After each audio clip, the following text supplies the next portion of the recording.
दोस्तों, कुल्लुस उस्मान की किस्त नंबर 174 में क्या होने वाला है? क्या हलीमा खातून बाला खातून को खंजर मार देंगी? और कराची बे अब बेगम खातून के साथ क्या करेंगे, क्योंकि उनको बेगम खातून की गद्दारी का पता चल गया है। तो इस वीडियो में हम इस पर बात करेंगे, तो वीडियो को आखिर तक ज़रूर देखिएगा।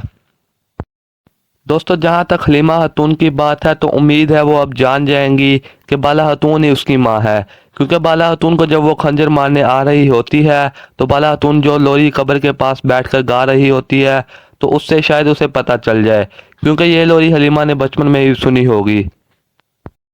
और कराची बे की जहाँ तक बात है तो वो इस सीरीज़ को अलविदा कहने वाले हैं, और बेगम खातून अपने कबीले के साथ साथ कराची बे की सल्तनत पर भी हुकूमत करेंगी, और क्या पता आगे उस्मान बे के दुश्मन के तौर पर सामने आए।